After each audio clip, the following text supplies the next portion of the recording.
Hello বন্ধুরা, আজকে compare করবো দাদা বৌদি ভার্সেস আর্সেলান। তো আর্সেলানে আমি মাটন বিরিয়ানি অর্ডার করে নিয়েছি, আর আমি দাদা বৌদিতে গেছিলাম খেতে। তো দুটোরই ভিডিও পাশাপাশি আছে, কম্পেয়ার দেখতে পারেন।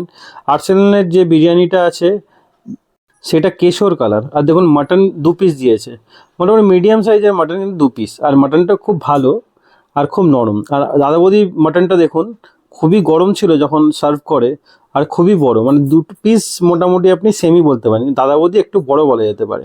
দাদা বৌদির সঙ্গে স্যালাড দেয় এবং তার সঙ্গে একটা আচারও দেয়, কিন্তু সেটা আর্সেলানে দেয় না। আর দেখুন দুটোর মাটনই আপনাকে দেখাচ্ছি, দেখুন একদম খুবই নরম, মুখে দিলে মিলিয়ে যায়, এতটাই ভালো দুটোরই মাটন, খুব ভালো। কিন্তু আমার দাদা বৌদির বিরিয়ানিটা যেহেতু একটু স্পাইসি থাকে এবং যেহেতু মশলাদার থাকে, তাই দাদা বৌদির বিরিয়ানিটা বেশি ভালো লাগে আমার। আর্সেলানের বিরিয়ানিটা ঝুরঝুরে, বেশি মশলাদার থাকে না এবং বেশি স্পাইসিও না। অনেকের আর্সেলানের বিরিয়ানি ভালো লাগতে পারে অবশ্যই, কিন্তু আমার দাদা বৌদি যেহেতু মশলাদার স্পাইসি, তাই দাদা বৌদি বেশি পছন্দ আর্সেলানের থেকে।